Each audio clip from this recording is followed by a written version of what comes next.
Namaku Maya, umurku 28 tahun. 4 tahun lalu, aku menikah dengan seorang pria bernama Ardi. Dia sosok yang aku kenal penuh tanggung jawab, sabar, dan penyayang. Banyak orang bilang aku beruntung bisa menikah dengan laki-laki sebaik dia.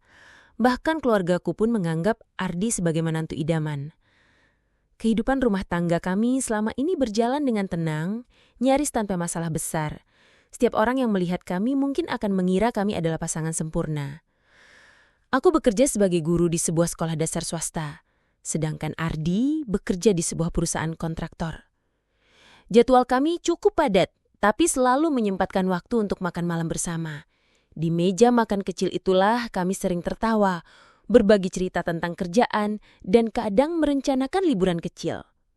Aku benar-benar percaya inilah bentuk keluarga yang selama ini aku impikan. Aku juga punya seorang kakak perempuan bernama Rina. Dia lebih tua 2 tahun dariku. Sejak kecil, aku dan Rina memang sangat dekat. Rina sosok yang keras kepala, tapi hatinya lembut. Aku selalu menganggap dia seperti tameng, orang yang selalu siap melindungi aku.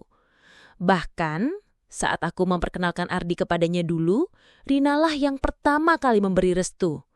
Katanya Ardi pria yang tepat untukku. Hubungan Rina dan Ardi juga selalu baik. Setelah aku menikah, Rina sering main ke rumah. Kadang hanya sekedar ngobrol, kadang juga menginap kalau dia sedang butuh suasana baru. Jujur saja, aku bahagia melihat kakakku bisa begitu akrab dengan suamiku. Bagiku, itu tanda bahwa aku punya keluarga yang harmonis. Ardi bisa akrab dengan keluargaku, begitu juga sebaliknya. Aku pikir itu hal yang wajar. Pernah suatu kali, aku pulang kerja agak telat.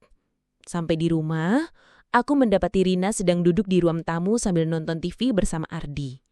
Mereka ngobrol santai, tertawa kecil, seolah seperti dua teman lama. Aku tersenyum melihatnya. Dalam hati, aku merasa beruntung punya kakak dan suami yang bisa begitu dekat tanpa ada rasa canggung. Waktu terus berjalan. Hari-hari kami berlalu tanpa banyak perubahan. Tapi perlahan, aku mulai memperhatikan sesuatu yang sedikit berbeda. Bukan hal besar, hanya detail kecil yang tadinya mungkin tidak berarti, tapi entah kenapa, belakangan jadi terasa janggal. Suatu malam, kami bertiga makan malam bersama. Aku membuat ayam goreng kesukaan Ardi, dan Rina ikut nimbrung karena kebetulan sedang main. Saat makan, aku melihat sesuatu yang aneh. Ardi dan Rina saling melempar senyum yang menurutku agak berlebihan. Aku berusaha mengabaikannya, mencoba berpikir positif karena toh mereka hanya bercanda. Tapi perasaan itu mulai muncul lagi beberapa hari kemudian. Saat aku keluar dari kamar untuk mengambil air, aku melihat Rina dan Ardi di dapur. Mereka sedang bercanda. Ardi menggelitik Rina sampai Rina tertawa terbahak-bahak. Sontak aku terdiam di depan pintu. Pemandangan itu sekilas terasa tidak biasa. Aku memaksa bibirku untuk tersenyum, lalu menyapa mereka. Berpura-pura tidak melihat apa-apa. Malam itu, ketika aku sendiri di kamar, aku mencoba meyakinkan diriku sendiri. Maya, jangan lebay, itu kakakmu, dan itu suamimu. Mereka hanya bercanda. Mereka berdua memang tipe orang yang gampang akrab, gak ada yang salah. Aku berulang-ulang mengucapkan itu dalam hati sampai akhirnya aku tertidur. Tapi benih kegelisahan sudah mulai tumbuh. Ada rasa tidak nyaman yang sulit aku jelaskan. Beberapa minggu setelahnya, aku kembali melihat sesuatu yang membuatku kian resah. Waktu itu, aku sedang membersihkan ruang tamu. Ponsel Ardi tertinggal di meja. Aku tidak berniat mengutak-atik, tapi tiba-tiba ada notifikasi pesan masuk. Sekilas aku membaca karena layar ponsel menyala. Pesan itu dari seseorang dengan inisial R. Isi pesannya sederhana. Makasih ya, aku senang banget tadi. Jangan lupa kita ketemu lagi minggu depan. Aku terdiam. Dadaku berdegup kencang. R? Siapa R? Aku mencoba meyakinkan diri, mungkin itu rekan kerja Ardi atau teman lamanya. Tapi bayangan tentang kakakku, Rina, tiba-tiba muncul di kepalaku. Aku buru-buru menggelengkan kepala. Tidak mungkin, Aku yakin itu hanya kebetulan. Hari-hari berikutnya, rasa curigaku makin kuat. Rina tiba-tiba lebih sering datang ke rumah. Bahkan ketika aku sedang sibuk di sekolah. Kadang aku pulang dan menemukan Rina sudah duduk santai di ruang tamu.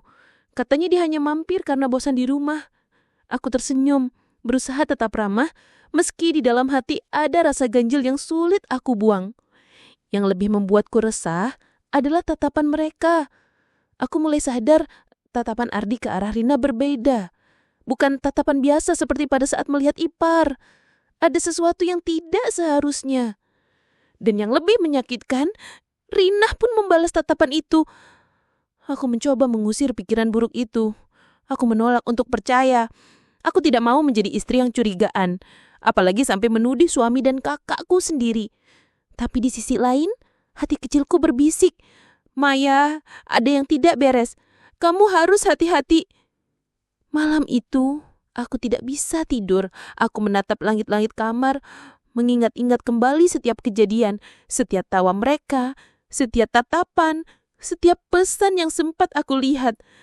Rasa cemas itu makin kuat, seperti ada sesuatu yang akan segera pecah dalam hidupku. Dan aku sama sekali tidak menyangka kalau semua perasaan itu ternyata benar.